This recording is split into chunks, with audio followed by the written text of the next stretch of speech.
Hashtag T2P. Come and take a sip of the thought with me.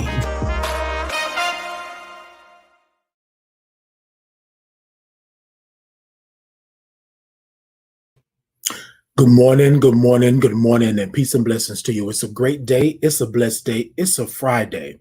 And I know that we have not been before you on a Friday in just a little bit here, but I wanted to come to you all this morning and just check in with you all. I know that we've been kind of silent here with a thought to ponder on the normal anomaly, and just check in with you all, see how you all are doing, see what's going on during this COVID, see what's happening and all of that good stuff. And just check in The weekend is here. Everybody is moving for the weekend. There are some birthdays coming up, especially even our very own Ian L. Haddock has a birthday coming up. And yeah. So everybody, reach out to Ian and happy birthday to him and let him know what's going on. It's not today, but it is in a couple of days here. So check him out and wish him a happy birthday. We want to just send a shout out because I think that we'll have another show on Monday. So we can kind of say hey, to him as well then. But just make sure that you, look him up and reach out to him when on his birthday. Give him a shout out. Give him a shout out. All right, this morning, ladies and gentlemen, I wanted to come to you just to talk with you this morning because there is so much going on in the world right now. It's so much happening. And this actual broadcast is called Truth, Position, and Purpose. And so I wanted to make sure that I spoke to the truth, the position, and the purpose. A lot of times what happens is that we don't get the opportunity to truly be in the moment and to do and to understand what's really happening. So before I get all the way into that, what I want you to do is to give me some thumbs up, some hearts, some likes, some follows. Come and check us out. We're doing so much right now that I don't want to leave anything out. So I just say check out our respective pages. Check out the Normal Anomaly. Check out what we're doing in the community. We're doing things, we're shaking things up, we're making moves and doing all of that good stuff. So come and check us out and let us know that you checked us out. Talk to us, ask questions, all of that good stuff. We have so many great things going on right now. Like right now, we have the Trans Ally Collective that's up. You can go to the transallycollective.org and check us out and see what's going on. We have other things that are happening. We're being a part of conversations, and we're doing PSAs, and we're doing so much. So visit the page, The Normal Anomaly, and come check us out. Come check us out because we're doing some great things. Good morning, Barbara. Good morning. Indeed. And we're going to take a breath in just a moment, Barbara, and then we're going to take that breath and send a prayer up for you with those severe sinus problems. I know it's crazy because the weather is changing and it's hot one day, it's cold one day, it's windy one day, then it's So we're gonna send up some prayers for you about those sinus problems.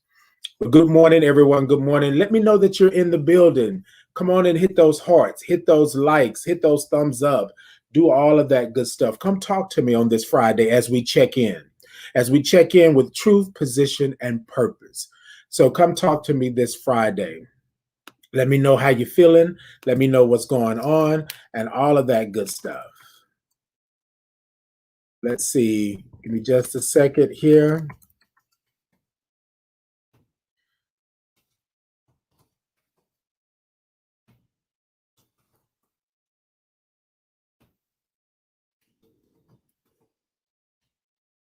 All right, there we go. Looks like we are good to go.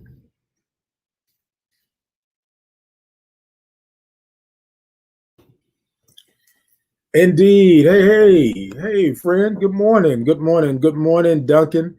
Oh man. So y'all don't know this is an old army buddy of mine. Like what? Has it been 20 years? I think it's been like 20 years or something like that.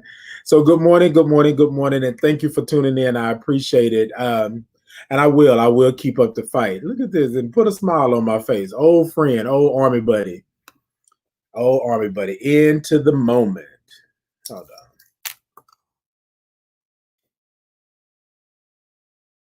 on. Okay. All right, y'all.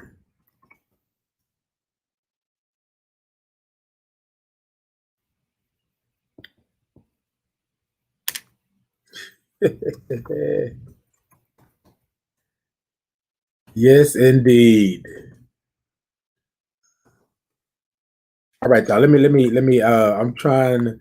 So I had a couple of questions that were just sent to my inbox. Hold on.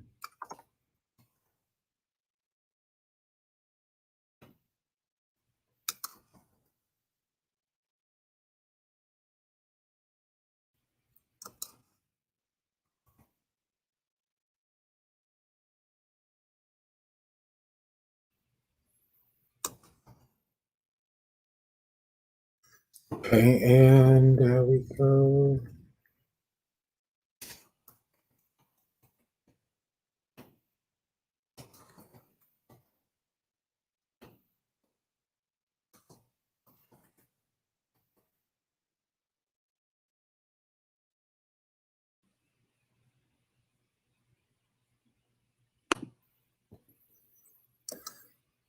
Okay, let's see.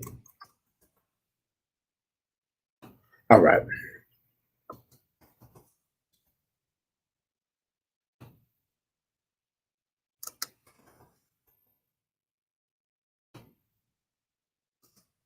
Okay, I'm trying to make sure that we're good. Okay. All right, y'all. Look, I know y'all probably gonna be like, "What the heck are you doing, Ty?" Look, I'm trying not to forget anybody this morning. I really want to kind of make sure that I get everyone. So forgive me for this. Yes, look. I was just about to say, hold on, y'all, hold on. Okay, indeed, Duncan, indeed, forever. Look, don't start nothing, Danita. Don't start nothing this morning. I was just about to say that somebody was gonna call it the bust down. So y'all see the bust down going on this morning. You know what, Danita? That's why I love you. That's why I love you. You better call it what it is. You call it. And I miss you. I'm gonna have to talk with you soon, for real, for real, for real, for real, for real. Okay. All right, ladies and gentlemen. Let's see. I'm trying to like get some people in and go forward.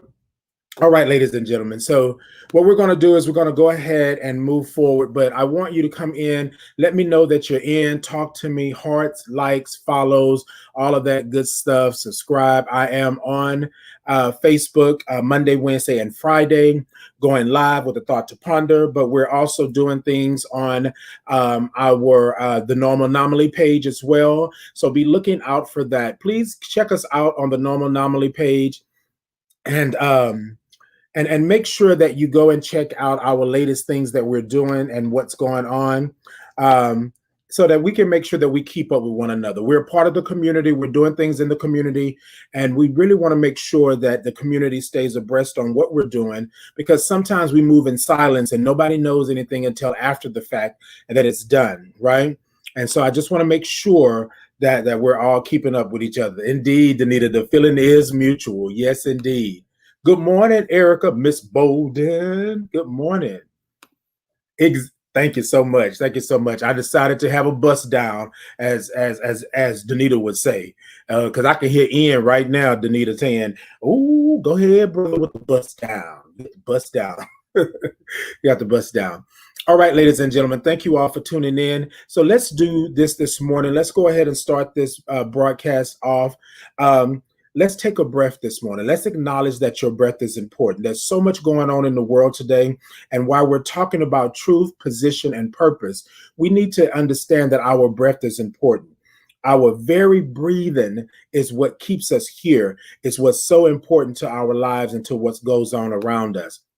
So I want to make sure, yes, indeed. Hold on, hold on. Erica told me to pin the page. Okay, Erica, I got you. I got you.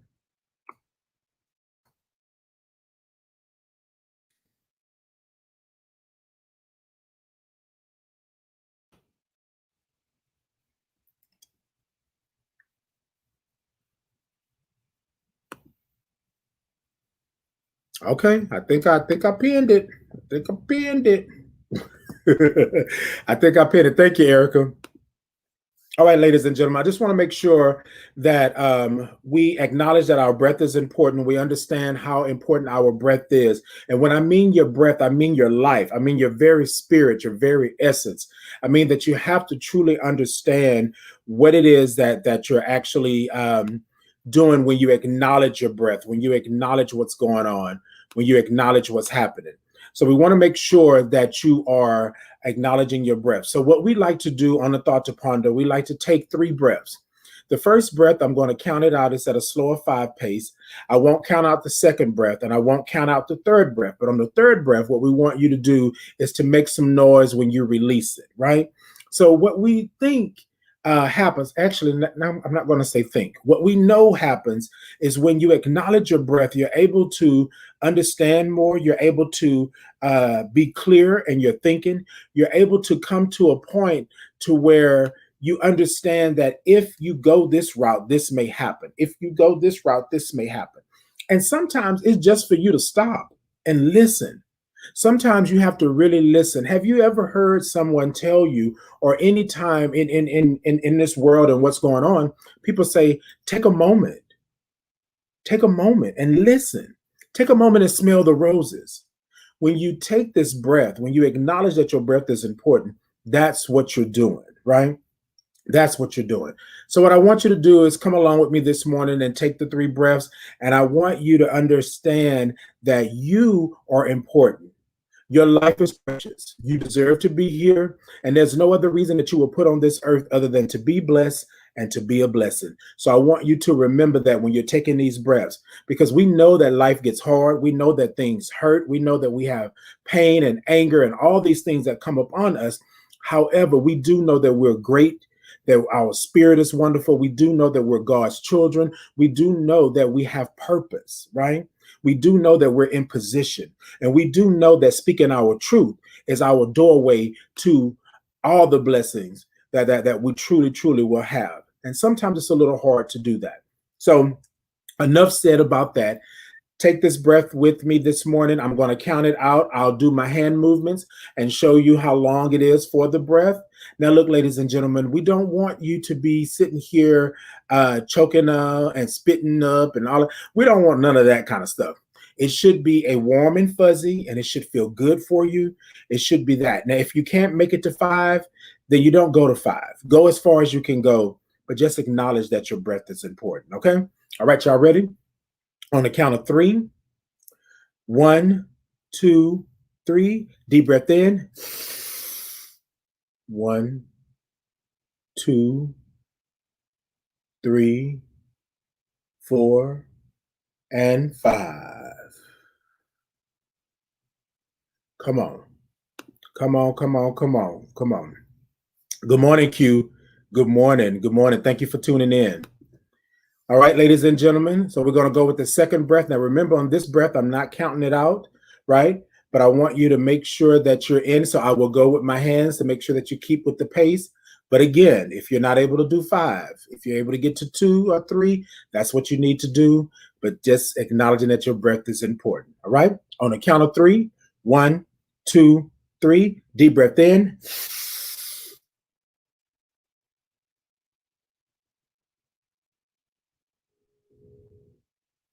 And out. All right. All right. All right. All right. All right. All right. So you should feel a little warm and fuzzy, right? You shouldn't be. Okay, all right, all right. Y'all good? Y'all good? I'm trying to check my messages over here and make sure. Okay, y'all good? All right. And then also, too, ladies and gentlemen, on this breath, when you acknowledge that your breath is important, I want you to take that breath when you let it out, and I want you to make some noise. Now, look, if you're at a library or you're at work and you start screaming and hollering, I'm not responsible for what happens after that. It's not my responsibility. All right. All right, ladies and gentlemen, on the count of three, 1, 2, 3, deep breath in.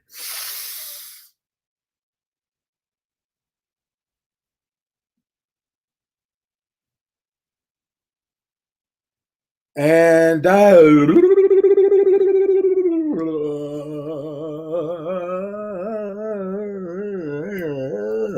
so, look, ladies and gentlemen, we believe that if you take that breath and on that third breath, you let that breath out and you make some noise, you're acknowledging to the universe that you're in control. You're acknowledging to whatever that problem, issue, concern, or even great thing, right, that you're in control of. And you're letting the universe know that you have acknowledged that your breath is important, which again is your life, which again is your life. All right, ladies and gentlemen, y'all know what we love to do on the Thought to Ponder. We love to go ahead and get a little center ourselves. We love to make sure that we're good, but we also like to groove a little bit. And this is how I groove, right? So I want you to come along. If this is your first time tuning in, liking, following, doing whatever it is that you're doing, and this is new to you, well, then this is going to be something for you. So I call it the groove. And I know that I heard you say that you were going to groove with me. I know I heard you say you were going to groove with me. So if you're going to groove with me, then let's go and let's get it. Y'all ready? Sit it da da da da da da. Sit it da da da da da da. Soon da da dum da dum da dum dum da da dum da dum da dum dum da da dum da dum da dum. T2P, check me out. T2P, check us out. T2P, check me out. Zoom da da dum da dum da dum dum da da dum da dum da dum dum da da dum da dum da dum. T2P, check me out. T2P, check me out. T2P, check me out. Doom doom doom doom doom doom doom doom doom da da doom doom doom doom doom da da doom doom doom doom doom da da doom doom doom doom. T2P, check me out. Look, ladies and gentlemen, I know you're probably thinking, what in the heck is that? Keep on thinking. It's all good. I ain't tripping. Look, that's what we do. We do the breath in the morning. We acknowledge that your life is important. We acknowledge that you are important. We acknowledge that your breath is important. And then we go into a little groove. And it's a little homemade groove, but it's still a groove in that.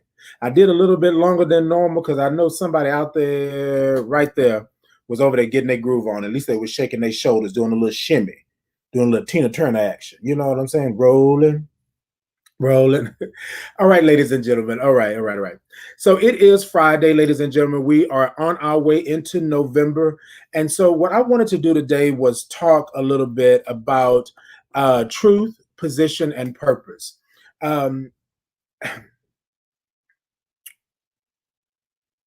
So what my truth is, and I want to start with this because I think sometimes we have to, hold on, I may need to put on the lid. Had to put on a little shield because I'm about to tell this truth, and I don't want nobody to be feeling some kind of way. You know what I'm saying? Because I want you to catch this truth, right? But I don't want you to catch it like some corona. I want you to catch it like it's a spirit. You know what I'm saying? Like that. That's what I want you to do. So look, ladies and gentlemen, I want to talk about truth. I want to talk about what that actually means. I want to talk about how it actually helps, how it moves you, how it releases you, how sometimes the truth can seem harmful, but it is a necessary thing to move forward. So here's my truth. My truth is that I am a Black gay man who is HIV positive. I've been HIV positive since 2005, and actually May was my diagnosis. So I'm going to say that that's like my anniversary time for me to be 15 years strong and moving forward. I am undetectable, and I am on a regimen of taking my medication, making sure that I'm healthy, doctor visits, all of that good stuff, right? So I want to talk about what that truth means, because somebody asked me the other day, why do I always speak on who I am or how I identify? And I do that because for so long, ladies and gentlemen, for so long, I was not able to tell you who I was. I was not able to live in my truth. I was not able to sit before you and tell you that I am a Black gay man that's HIV positive, especially the HIV positive part, right? I had a lot of things happen in my life and went on, and I wasn't able to be me. I wasn't able to be truthful. I didn't lie. I just didn't say anything. You know what I'm saying? I never lied about who I was. I never hid who I was in that aspect. But then I can't even be truthful with you and say that I've never done it. Maybe consciously, I didn't do it, right? But back in the sub, right, of my conscience, I was doing it because I literally was trying to fit in where I was trying to fit in at, wherever it was. I did a lot of things in my life, right? Um, I've traveled. I've been in the military. I've danced. I've sung. I've entertained. I've done so many other things. I'm a photographer. I'm this. I'm that. I've done so many things, but a lot of that before a couple of years ago, or before maybe I'm going to say around 2016, 2017, I started to speak out and talk to individuals about my truth and what my truth was. So here's a little snippet of my truth, and this is what I want to say um, about that. Speaking with this young man, he asked me, how do I do it? How do I do it? And I have to be honest. This is being the truthful part. I have to be honest. It's a struggle every day, right? It gets easier. But in the beginning, it was hard for me. It was hard for me to even tell you that I was gay, even though most people knew it. It was hard for me to ever really even speak of being HIV positive. I ran in different circles. And so I found myself conforming to what that circle was because of where I was in that position. So I couldn't truly be safe in certain circles. I had to be this person, right? I had to let you know that you can't run up on me like that, right? And I know I'm sitting here with the bust down right now, but let's not get it twisted, right? I'm your mild-mannered Clark Kent, but I will check you if you were to cross that. But here's the thing, I shouldn't even have to do that. I should be free to live my life and be who I am. But the truth is, I couldn't do it. I couldn't do it. The stigma, the peer pressure, everything. Everybody wanted me to be this person, but I was truly this person on the inside, right?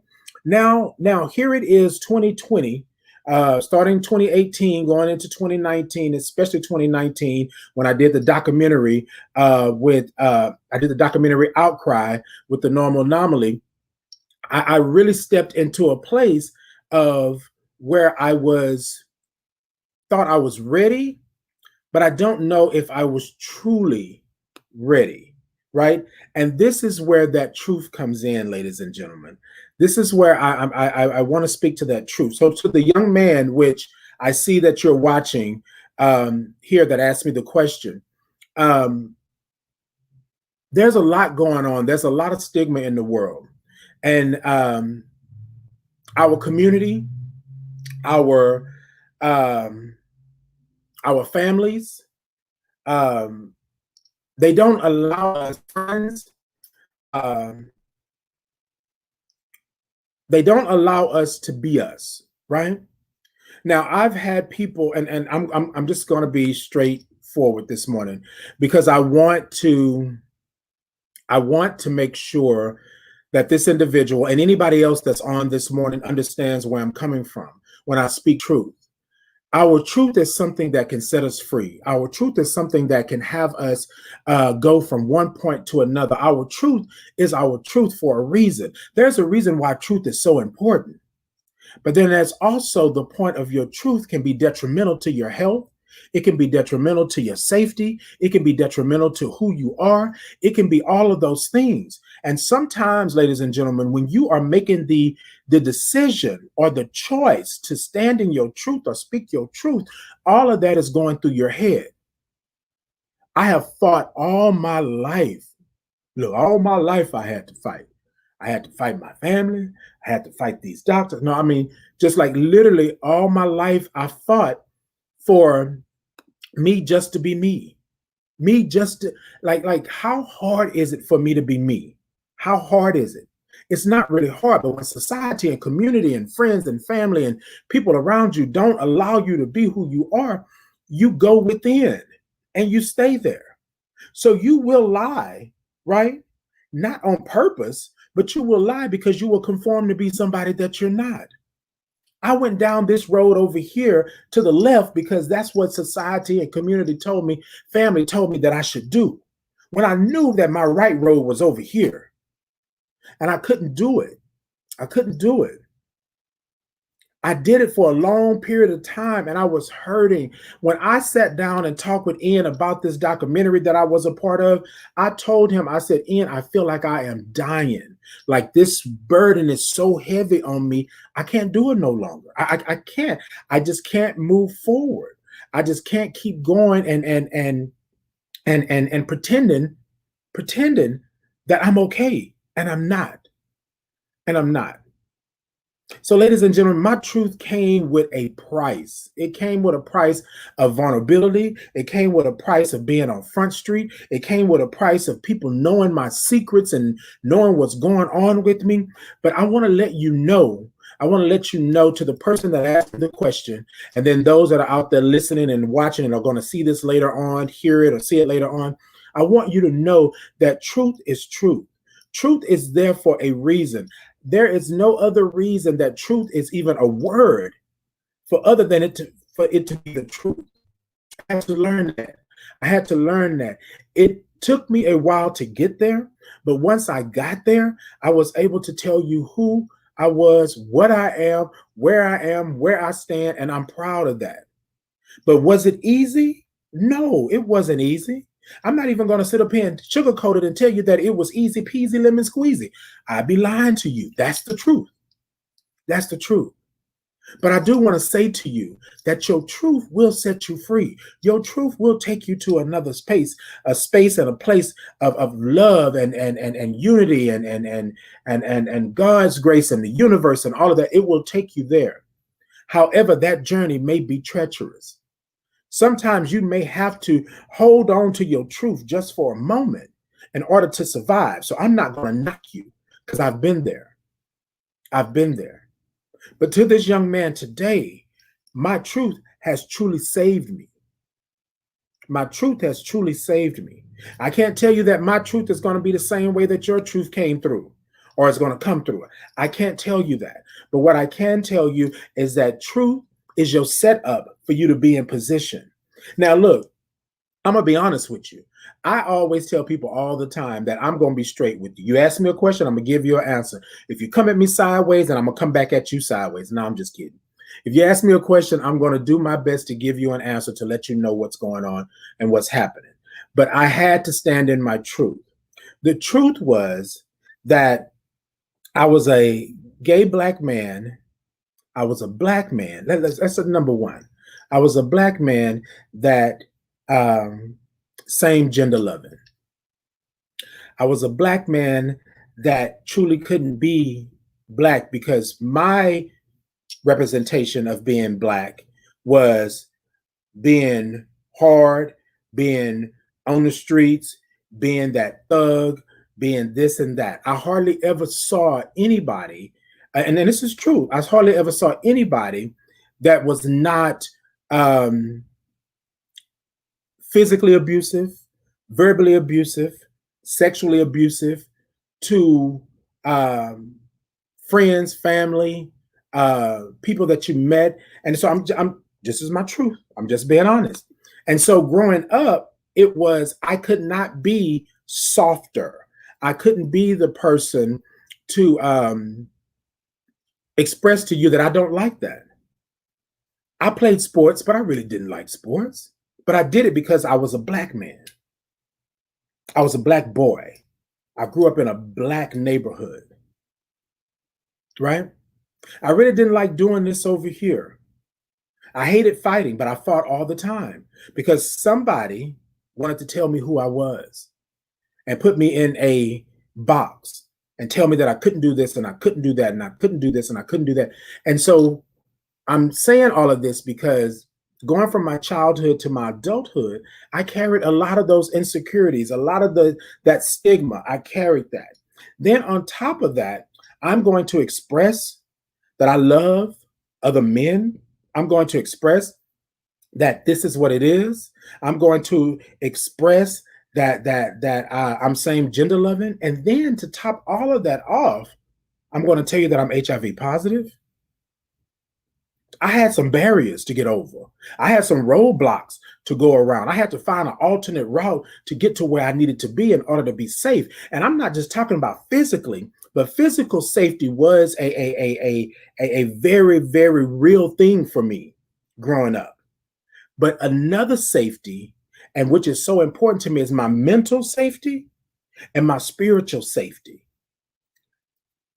I wasn't safe because all of these things that were put on me were not me. I was smart, I was capable, I was able to do, but because I was gay, I was something other than human, right?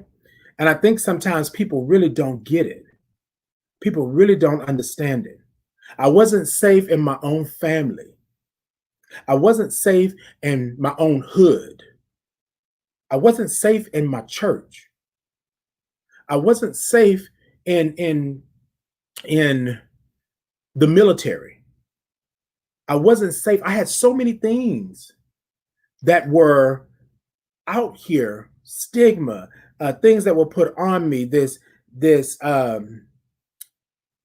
these rules and regulations of how to be this and be that, and I was lost. And the reason I'm saying this today is because this young man is in the same position that I was in, right? And this young man is contemplating that his life doesn't matter.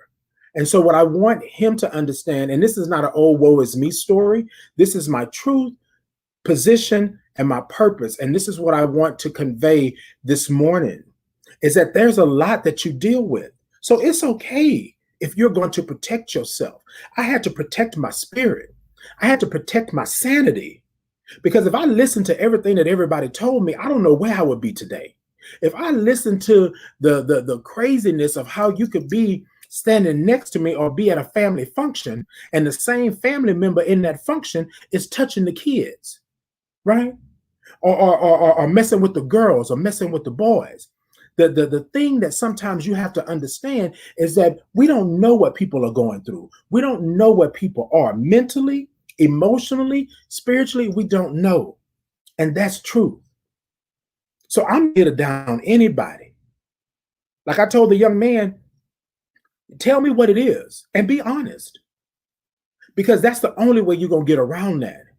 I wish somebody would have took me aside when I was younger and said, Titan, are you okay? Are you all right? How can I help you? Here I am in my 40s, and I'm just now getting that. So sometimes your journey is not easy. Sometimes your journey is not going to be that road of stars and the moon and roses. It's not going to be that.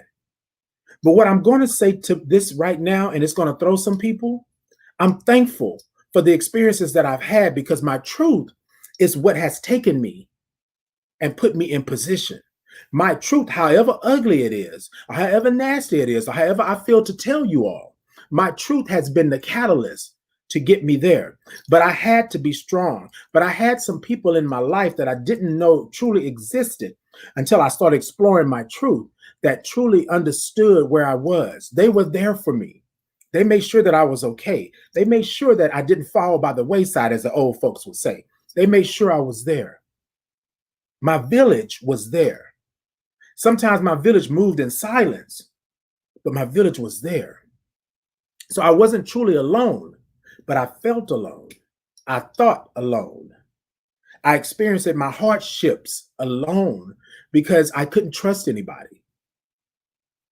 Jesus says, to the young man, to thine own self be true. Those who judge you are no better than you. And in actuality, you are better because you aren't hiding your true self. Activate your self care and self love because Jesus loves you and you need to love yourself just as much. All of your neighbors live in a glass house. You are loved. Amen, Danita. Amen. Thank you for that. And a lot of times we don't truly understand that. So I chose to speak my truth in my 40s just a couple of years ago. Has my life been terrible? No, it hasn't. Have some bad things happen? Yes, they have. But what I want to say to you is that sometimes the truth, however ugly it is, it's there for a reason. It's there for a purpose. You have to be able to deal with what your truth is in your time and in your space and in the place that you're in. People told me all the time, oh, well, Titan, you don't have to worry about that. Well, Titan, you're this. Well, Titan, you're that. And I'm saying, no. On the inside, I'm like this. I mean, on the outside, I'm like this. Yay. Yes, let's do it. But on the inside, I was like, oh, God, why did I come here? Why am I here? I should be at home. And then to top it all off, out of everything that's happening to me, then I get sick. And I'm diagnosed with AIDS because I only had 4 T cells. If I had ever felt that anything was bad, this was worse.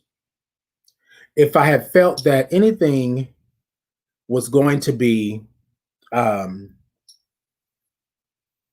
the death of me, it would be this. I'm being totally transparent this morning. So, ladies and gentlemen, if I shed a tear this morning, it's because I understand where this young man is at. I get it.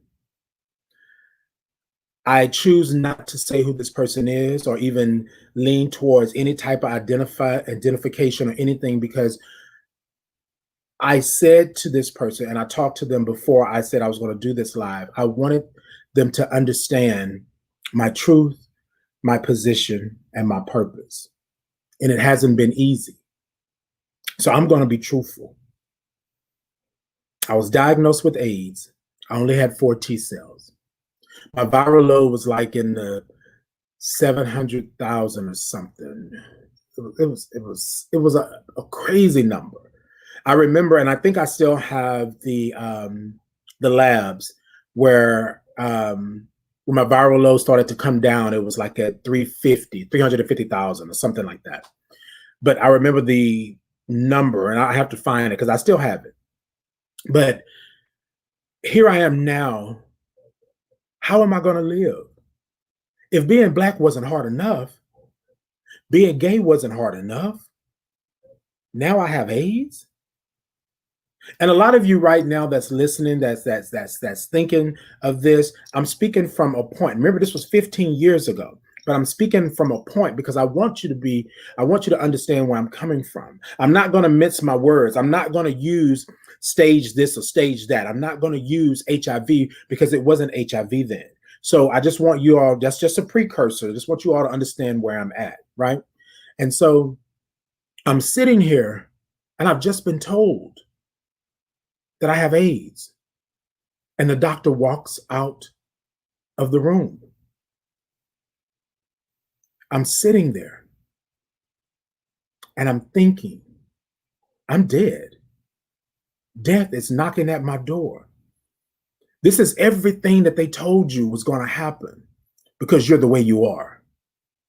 This is everything that they said was going to be because you're the way you are.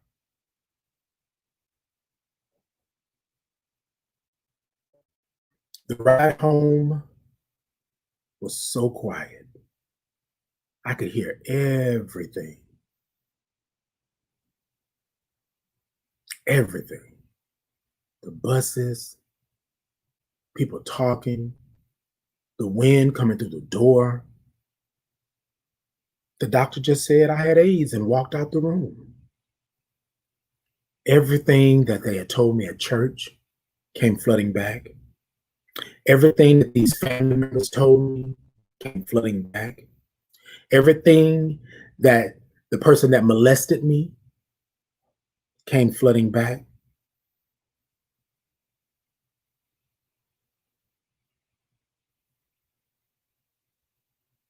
You don't know what you're going to do. And the cliche is for everybody to ask you, are you okay? And to be honest, at that moment, hell no, I'm not okay. I'm not good. I'm barely holding it together. I don't know where to go. Nobody knows how to deal with me. Nobody knows how to handle me. Nobody wants to eat behind me. Nobody wants to sit next to me. Nobody wants to use a bathroom behind me. Nobody wants to even touch me because they don't know. And I'm not going to say that these people had a malice bone in their body, but they didn't know. The media propaganda, everybody had told you just how infected I was. I felt like a leper. I felt like a leper. I felt like I didn't know what to do. I didn't know what was happening, you know?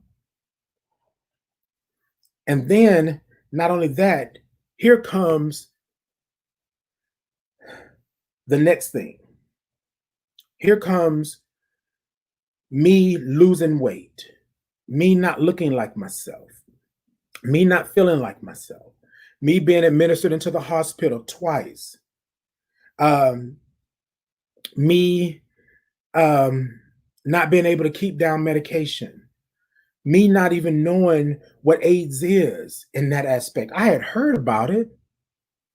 I seen, but I didn't know the intricate details.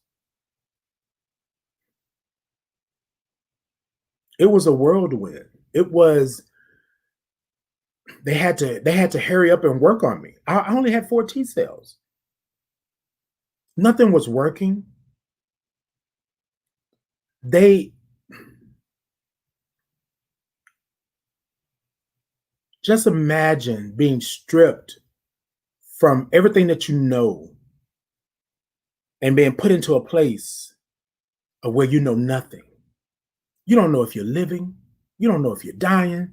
You don't know if God is mad at you. You don't know if your family is upset with you. You don't know if they are ashamed of you. You don't know if all of the things that happened to you when you were younger was because of this, because you are who you are. You don't know these things. So you're lost.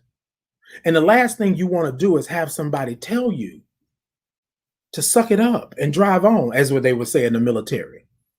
Oh, you're going to be okay. You're going to be all right. I don't know that. I don't know that.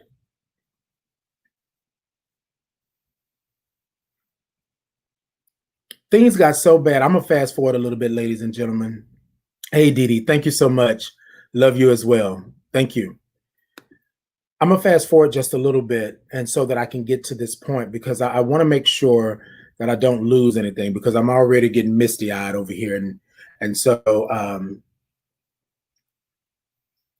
I got to a point to where it got really bad. My T cells were not coming up.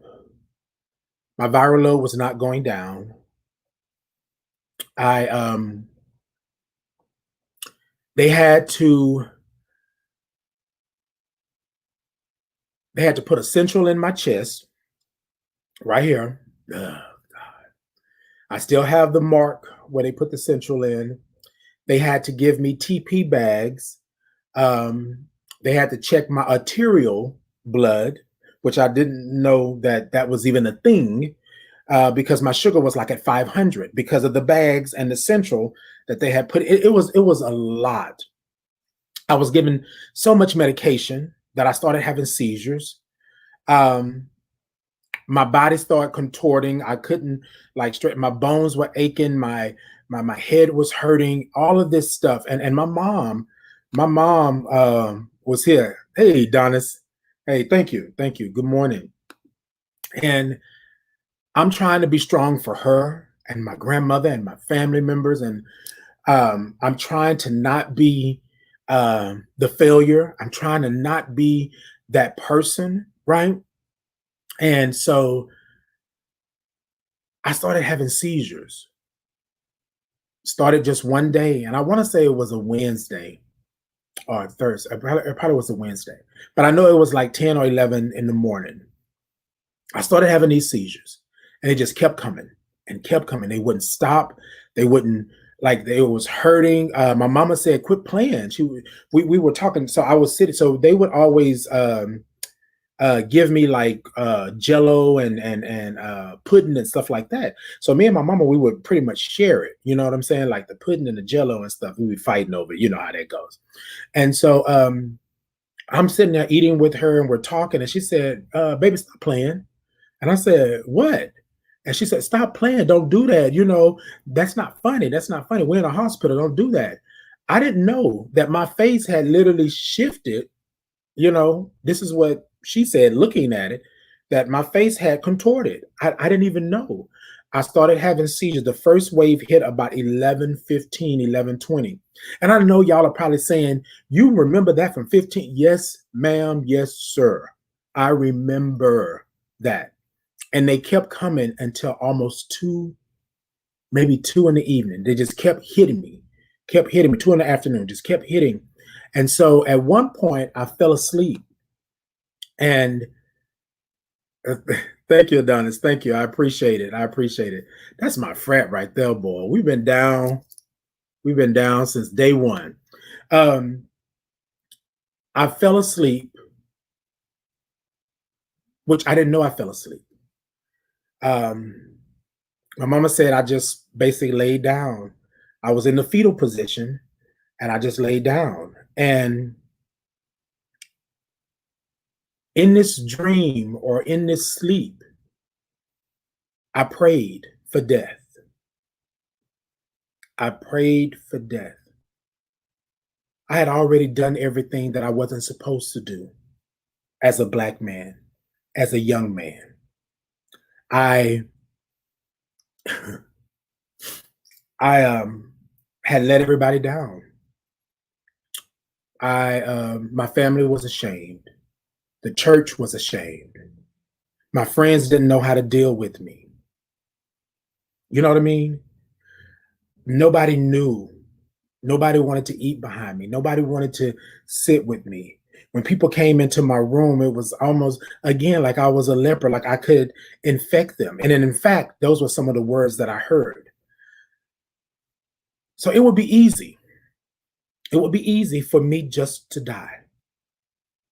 And I know that's a tall glass of water, but it would be easy for me to die.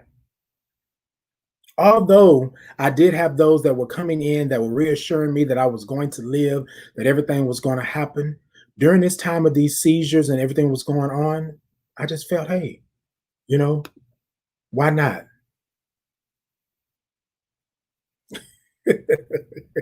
Indeed, indeed. Love you too, Adonis. I appreciate you. Love you so much. So I begged for death. I begged. I prayed. Everything went dark. So I thought, it's my time. Ain't nobody gonna miss me. Ain't nobody going to look for me. You know, it's done. And in the midst of that,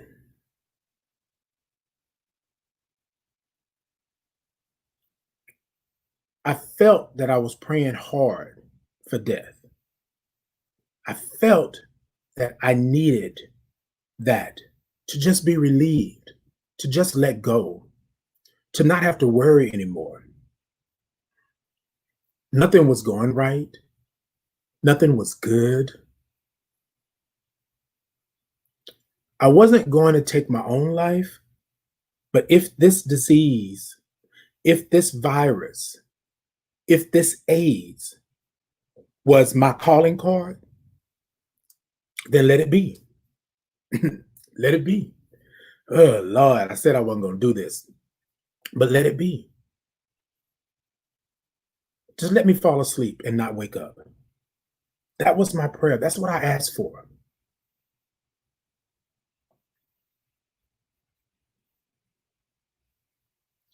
But as the universe would have it, and as my Lord would say,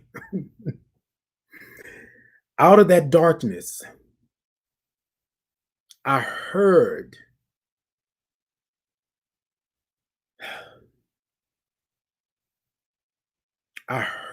spiritually, I heard stop. Spiritually, I heard stop. It was dark. It was dark, dark, dark. But I heard the faintest sound in my spirit that said stop.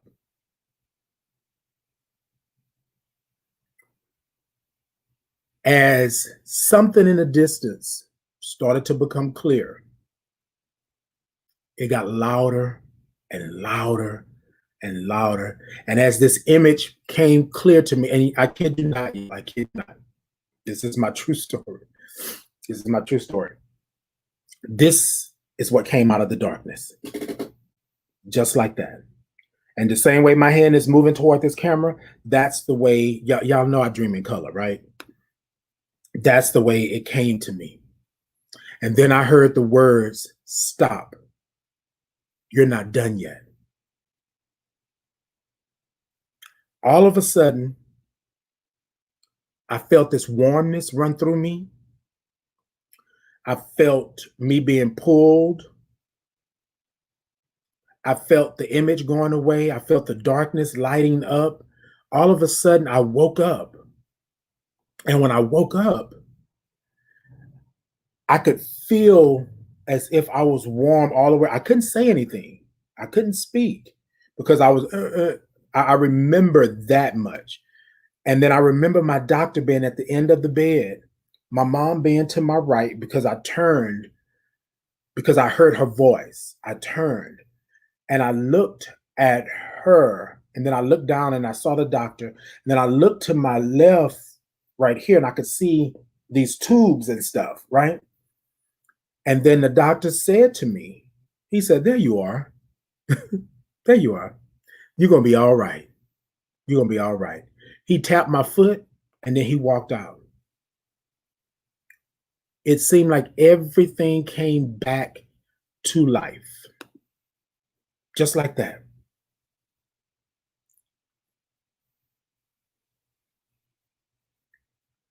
I'm a very spiritual person.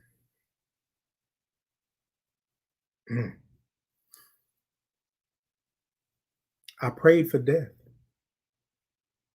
I prayed for it because I felt as if that was it. I felt as if there was no more for me. And this is for this young man and anybody else that's out there that thinking that life is done. It's not yours. It's not yours to call it. It's not yours to say, that is done. Oh, I said I wasn't going to do this ugly cry this morning.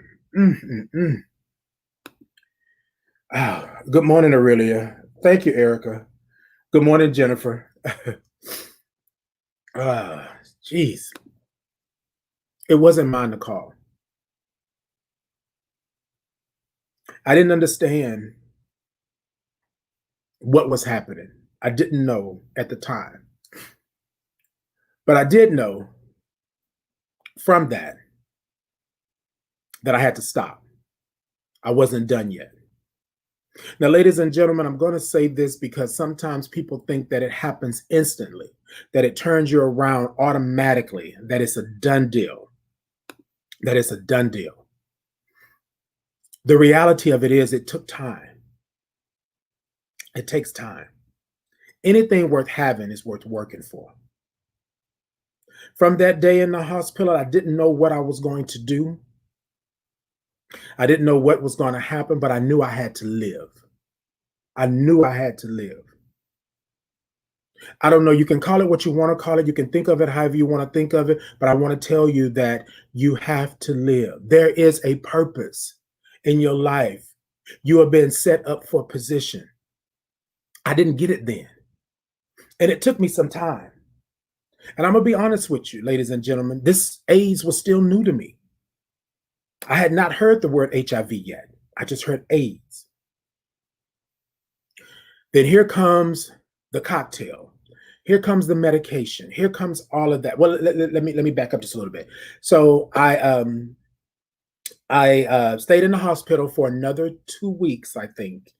They sent me home with a bag on my side, and I basically became a hermit in my own house. I basically became a hermit in my own house.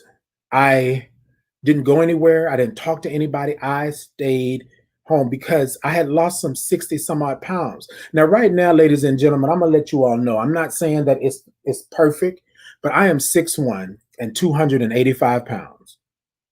Not that I'm bragging, not that I'm saying that, I haven't had my things, but I'm a big statured person. I was smaller back then when I was in the military, so forth and so on. But I am a bigger statured person. So when I lost 60 some odd pounds from just being 200 pounds, right? I was all the way down to like 140. I looked bad. I looked like I was really going through. My skin texture changed. Again, my bones and stuff. So I looked something other than myself, right? All right. So I come home, and now here's where the battle begins. I had already won the battle in the hospital, barely won the battle. Because if I would have laid down and not got up, you know what I'm saying? If I wouldn't have went through what I went through, I think that, my time would have been done. However, I'm sorry, y'all. However, I had got through that. And then here comes the other battle. Now I got to get back to health, to life. So I started journaling. I started writing. I love writing. I started writing. I started talking about everything that was going on. I started happening, to talk about what's going on. And so I want to fast forward to me getting to health. This is what I learned. Within me going to the doctor, within me going to get medications, within me going to these doctors, and I'm going, barely walking. My mother had to help me most of the time. I could go from my bedroom to the kitchen, but I was out of breath. I had the bag on my side. I had this cocktail that wasn't staying down. My stomach was always upset. It was a lot going on. And I know things have changed over the years, but it was a lot going on then. So anyways, let me fast forward. And I get to a point to where I don't see any change, really. Things are still bad, things are still bad. And so I'm being transparent this morning. Oh, Jesus.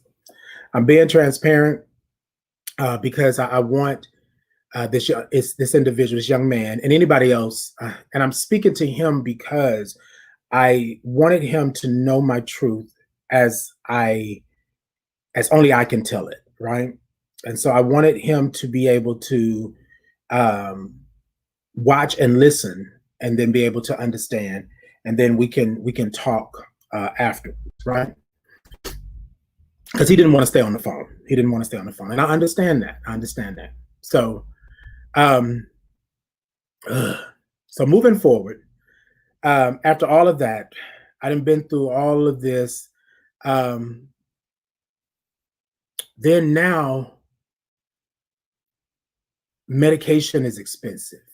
I'm going to these doctor's appointments and things like that. But this is what I didn't understand. And I want to say this. I didn't understand that me going to these doctor's appointments, me going to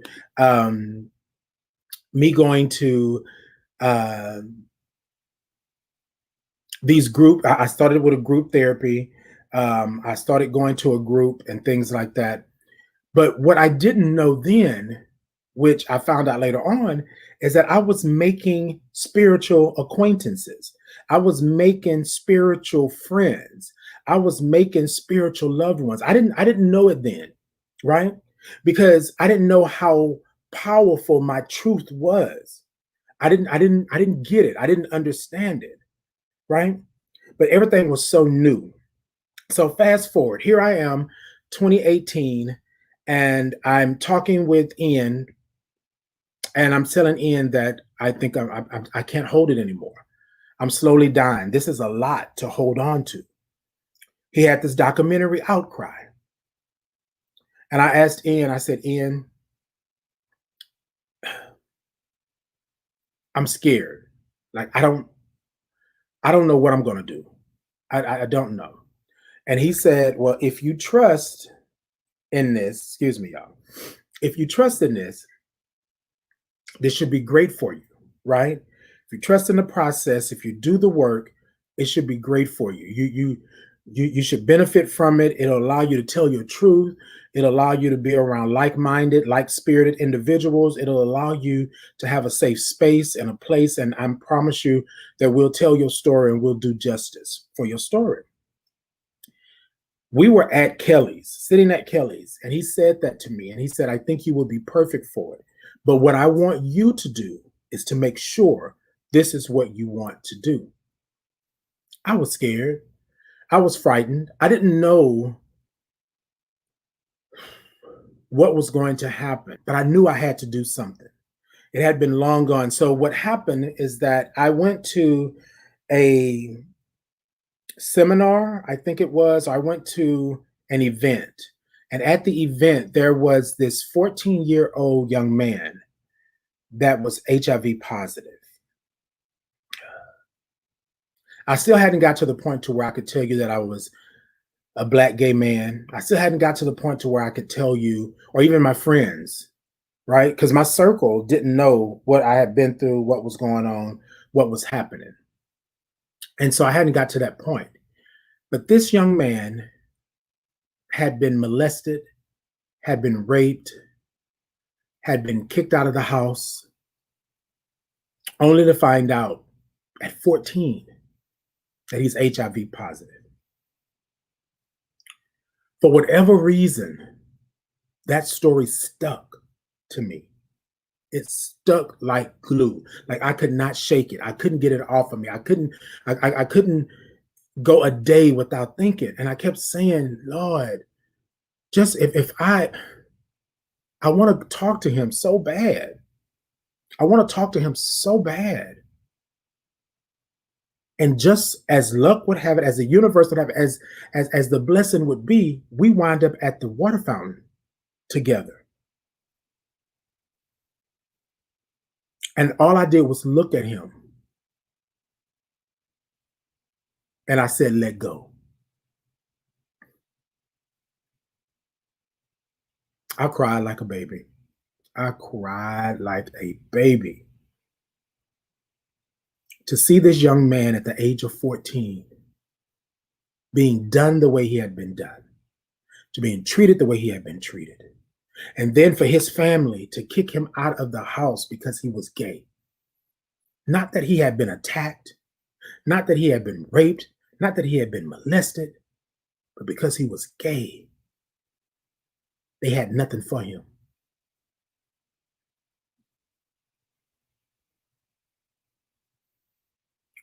I knew then.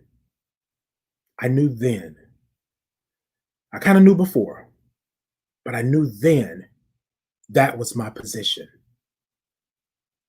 All of what I went through, all of what I had done, all of where I had been, and still the secrets that I still held that I hadn't told anyone as of yet, put me in position.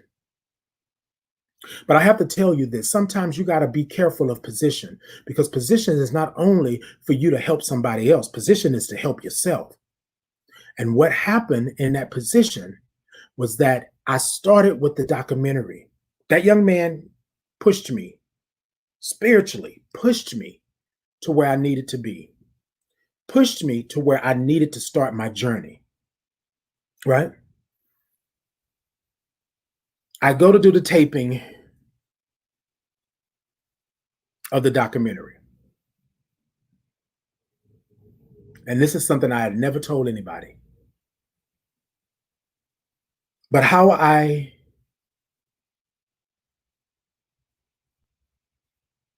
became HIV positive, or how I became how I had AIDS, or how I got AIDS, or uh, is that I literally got involved with someone, and they basically were drugging me and sleeping with me without me knowing. So I was being raped. I had never told anybody. I led everybody to believe that I had been out there. I had been promiscuous because that's what media says. That's what everybody said, that those of us who were HIV positive, we're out there busting it down with my bust down. You know, we were out there doing all of these things. And so I just let people believe that. And I had not been with anybody really, truly, except for this one person. Because I had, getting my test done, negative, negative, negative, and then all of a sudden, here it comes.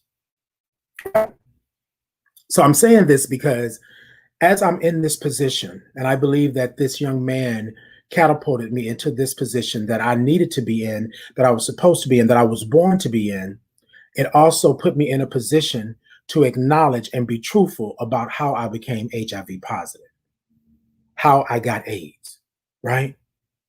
And I didn't want to do that. I had let everybody believe that it was me. I was the bad person. I was this. It was easier for me to lie and let people know instead of telling somebody that I was weak and somebody raped me. Somebody slipped me a drug. I didn't even know. But I blame myself. What if I wouldn't have got in that car? What if I wouldn't have went here? What if I wouldn't have left the party with him? What if I wouldn't have done this? What if I would have never talked to him outside of incognito that night? What if I would have acknowledged the red flag when it popped up? I go and I think I'm the bad person. I tell him, this is the truth. Now, notice I didn't say all this, my truth. And then I said that there were some things that I still had not come to terms with. And that was it. During this documentary process, I had to tell everybody the truth, that this man had drugged me, had sex with me unprotected, without me knowing. The killer part about it, and this is something that I later talk about when I had a therapy session, this particular therapy session, I talk about the fact that I stayed with him, was none the wiser, did not know. So, anyways, after I'm diagnosed, I go run into him because I'm telling him that I must have done something. I must have missed something. I had a false negative or something on my test. I don't even know if that was a thing, but I'm so worried.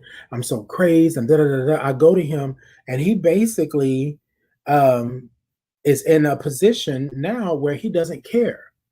And he basically tells me, well, I knew you wasn't going to give it to me, so I just took it. What? All these years after he said that, and I know y'all, I know, I know. In the true scheme of things, I wanted to give him a two-piece and a biscuit, all down his back and all up his front. But I was lost because, again, here's somebody that I thought I loved did me wrong. Was I that naive? I didn't know. You know what I mean? Like, so, needless to say, I hid that. And it was what happened to me. It was my situation. It was what I brought on myself. That's what it was. Until this documentary. Until I had to speak my truth, and call it rape. And ladies and gentlemen,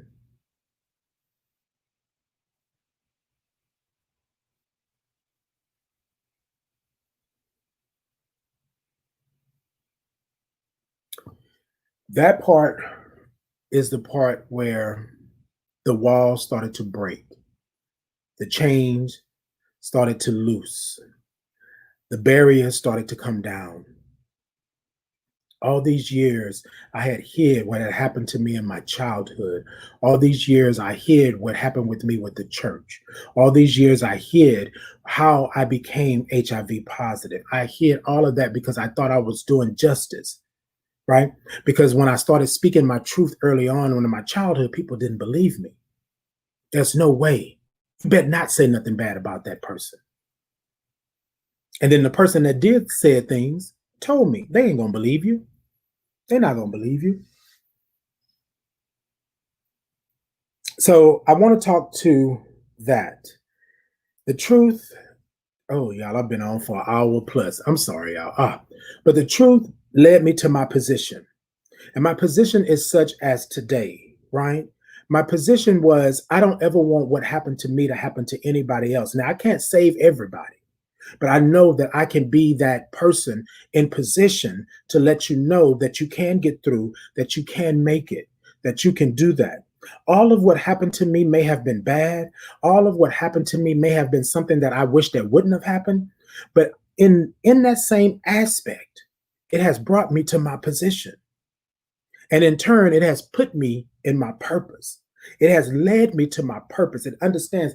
And ladies and gentlemen, look, I'm going to tell y'all, I'm in my 40s and I know it's a little bit late in life, but my position is my position.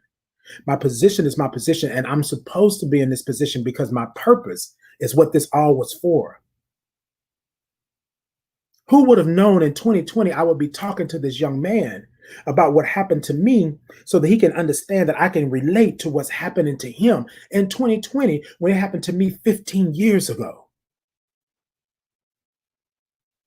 Sometimes the position that you are in, you don't know your position until your purpose rears its head, till your purpose says, hey, Titan, my name is Purpose, and I am here for you.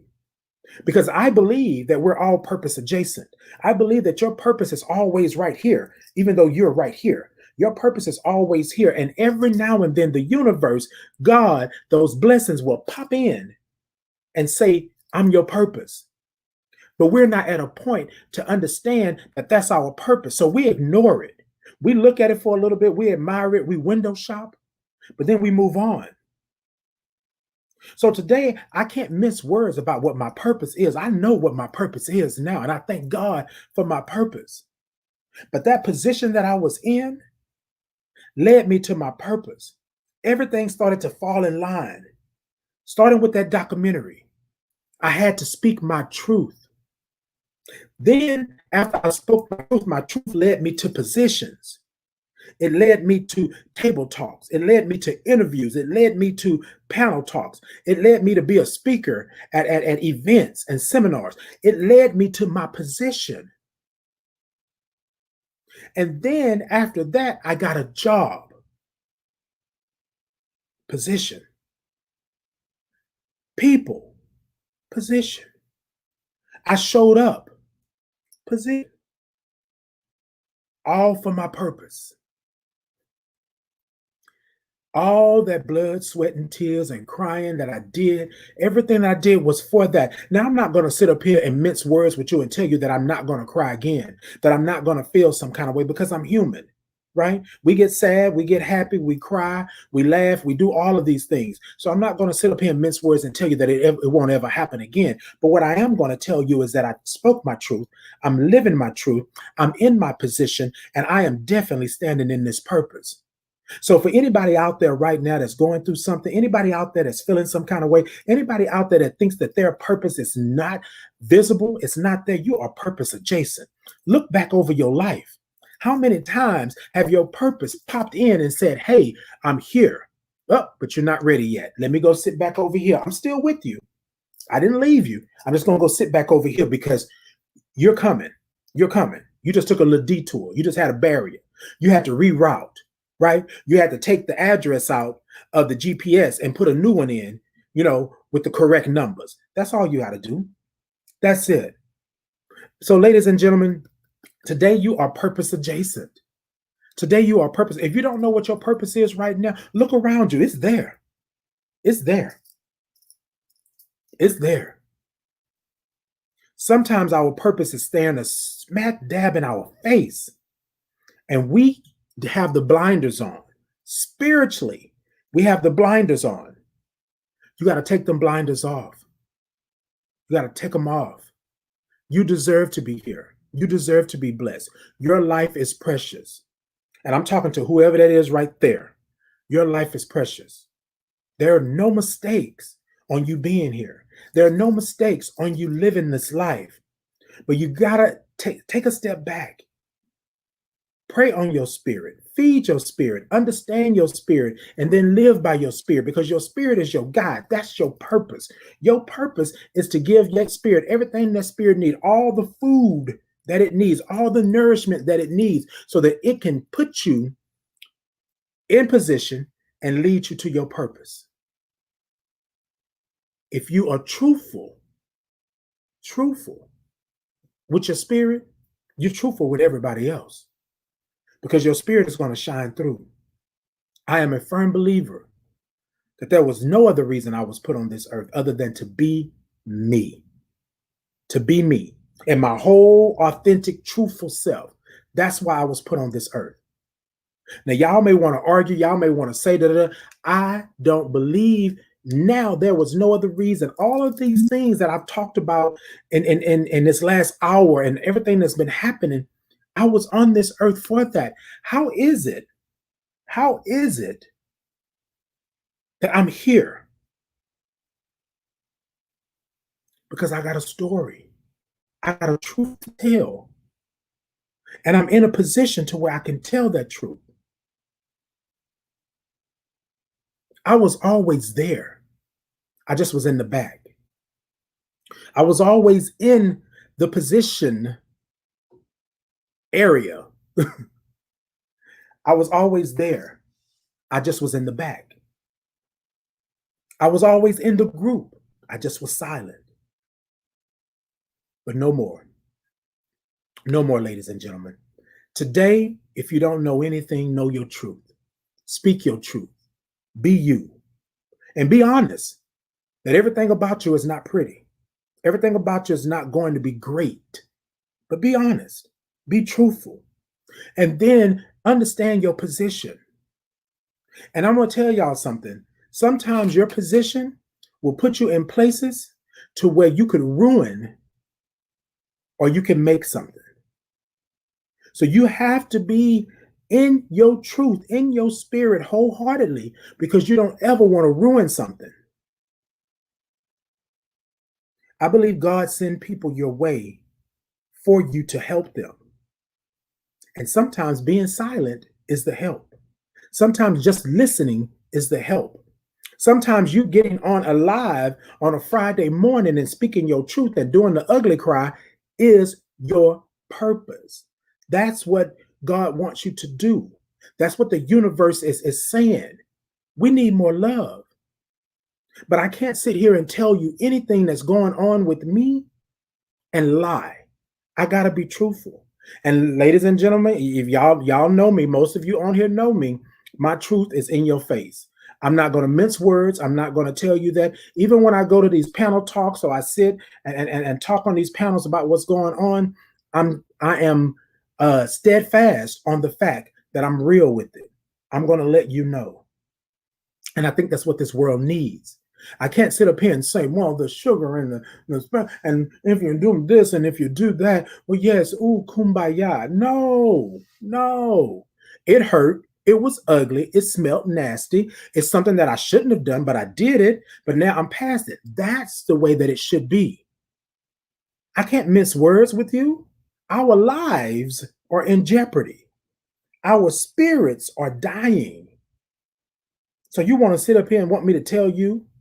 Yes, I do believe that there's light at the end of the tunnel. I do believe if there's just a little smidget of light in all the darkness, You can make it. But I'm not going to lie to you and tell you that if you keep going back to the darkness, one day you might not return. That's honest. Ladies and gentlemen, your truth, your position, and your purpose. I want to thank God. I want to thank the universe. I want to thank my family, my friends, the people. I want to thank my spirit for guiding me and leading me where I should be. Somebody asked me the other day, Titan, you good? And I said, you know what?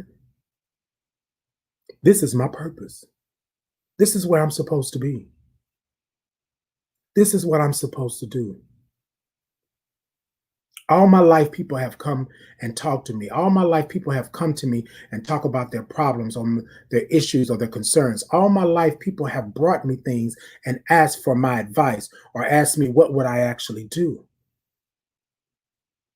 And all my life, people have said to me time and time again, you talk too much. You're saying too much. You're doing too much. You're doing all of this. But here's the thing, ladies and gentlemen, if I would have done none of this, if I wasn't talking too much, I couldn't be where I am today. I couldn't be in my purpose. I couldn't be in the position that I was in. Or I couldn't even tell my truth. And I'm not going to lie to y'all. Y'all know I can talk.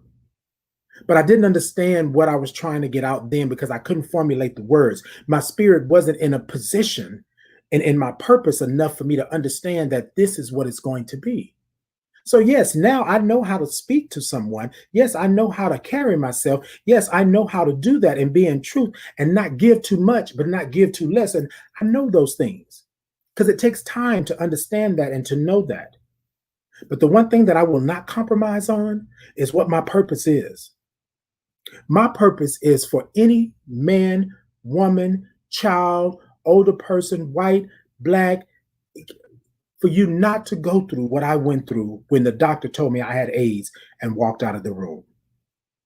That's why I had the position of peer navigator, because I believe that I'm your spiritual, your emotional, and your mental health support when you've just been diagnosed. So, ladies and gentlemen, I came on this morning. I'm going to get off of here. I've been talking quite a bit, but I came on this morning because I promised the young man that I would speak to my truth and in turn, hopefully speak to his truth and his position and what his purpose will be, right?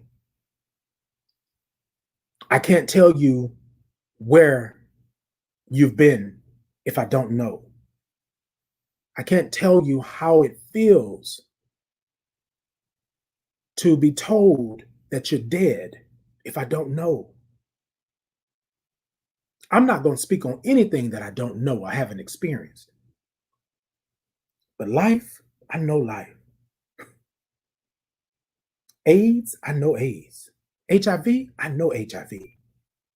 Why? Because I'm living and thriving with it.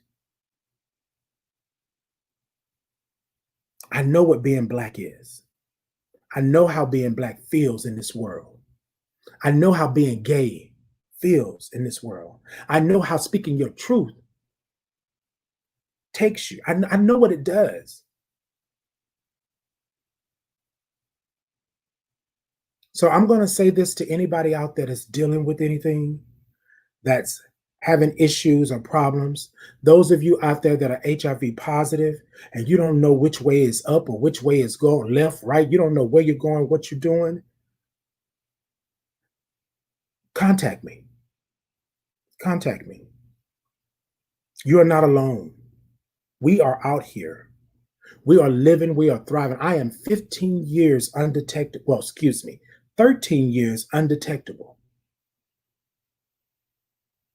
And the reason I say that, reason I correct myself is because at one point I stopped taking my medication because I felt that, hell, life ain't going good, so why not? You are worthy. Your life is precious. Thank you, ladies and gentlemen, for tuning in. I appreciate you so much, ladies and gentlemen. Please go and visit our page. Please go like the page. Please go visit the Normal Anomaly. All you have to do is Google the Normal Anomaly and go check us out. We're doing some great things. We also have the Trans Ally Collective that's happening. Go check us out. Make sure that you are seeing what we're actually doing, what's going on. I am back with the Thought to Ponder starting next week, back at 8 a.m. Monday, Wednesday, and Friday. Ladies and gentlemen, take care of yourself. Be good to yourself. Be honest with yourself, and then understand. And again, I want to say this to you. If you are in need of anything and you are out there and you are lost and you feel like you can't do this or you can't do that, or you feel like there's something going on with you or anything like that, contact me. I am Titan Capri on all social media. You can message me. You can hit up the Thought to Ponder page on Facebook. You can hit up Titan Capri on Facebook, Instagram, Twitter, YouTube, however it may be. And look, I don't have to know all your business, but I just want you to know that somebody out here cares. And I know you may say, okay, well, you don't even know me from a can of paint. I don't. But I believe that my purpose is to be there for you if you need me.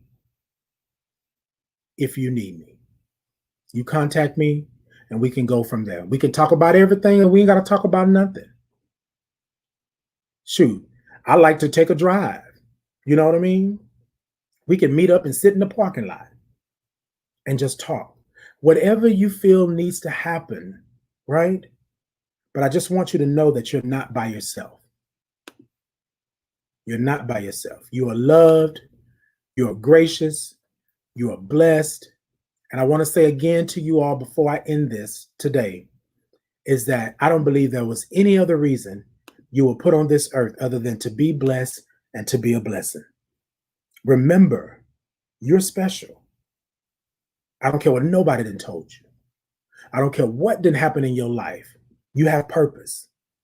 Be truthful and be honest about who you are, and where you stand. Know that sometimes you're in position, right? Know that you're in position. And then lastly, know that your truth and your position always will give you your purpose. Always. Thank you so much, Erica. Thank you so much. Thank you, everybody that tuned in. I love you all. I appreciate you all. Check on your friends. First, check on yourself. Check in with yourself, right? Make sure that you are not out there just running around and you're not doing any self-care, self-love, any of that. Check in with yourself. Then check in with your friends and your family. Check in with them. Make sure that they're doing good. Make sure that you are good enough to make sure they're doing good. And after that, ladies and gentlemen, reach out to someone that you know that's going through something. And I know you're going to say, oh, well, they don't want to talk to me. They don't want to do this. They don't want to do. Reach out to them. And sometimes just listen. Our bodies, our Black bodies in particular, are leaving this earth at an alarming rate. Murder, death, suicide, mental issues, health, so much. We got to be there. There are so many organizations in the city of Houston. There are so many organizations in your city. There's so many people out there that are doing the work, that are trying to help. And if you feel like the person that you're dealing with right now is not giving you what you need, not giving you what your spirit truly deserves, then you do reach out to someone. And I may not be the person for you. I may not be able to give you what it is you actually need or what your spirit needs, but I can get you there. I can get you to somebody that I trust, somebody that I understand, somebody that I've spoken to that understands the plight because of the position that we're in. You're not alone. You're not alone. You're not alone. You're not alone. Peace and blessings to you, ladies and gentlemen. Thank you all so much. And if you all could, those of you who will watch this, those of you who are watching and listening, if you all could just give a heart to the end of the young man that I'm speaking of today, just to let him know that he's not alone, that he's out here in this world, that he's living and he's thriving and he's going forward with all of us. We all are here. We all can help. We all have been through some things. And so we are not here to judge. We're not here to belittle. We're here to help. We're here to give a hand. We're here to lift up this young man and many, many, many, many more young men and women in this position that are afraid to come and say anything or to be out and be on Front Street about what's really happening. So I just want to say that. All right, y'all. That's enough. That's enough. That's enough. Peace and blessings to you. Make sure you check me out, ladies and gentlemen. I put in my TitanCapri.com. I am a photographer as well. I have photographs on my site that are all taken by me, and you can get them on shirts. You can get them on mugs, cell phone cases, T-shirts, canvases, all of that good stuff. If you feel like you want to give me a little blessing, you want to support me in what I'm actually doing, then I say go right ahead and do that. I appreciate you. I love you. That's TitanCapri.com. Click on the Photogriffany store. It's photography and epiphany together. Click on the Photogriffany store and select any of the photos there, and it'll show you what you can actually do to purchase them. And support me and what I'm doing and what's going on. And then also be on the lookout, ladies and gentlemen. We have some stuff coming from the Normal Anomaly, and we want to make sure that you are abreast on what's happening, what's going on. I'll make the announcements, but please go to the website. Please go to our Facebook page. And come check us out. We're in the community, for the community, by the community. That sounds like a good old commercial, don't it? All right, ladies and gentlemen, thank you all so much. I appreciate you. Peace and blessings. Until next time.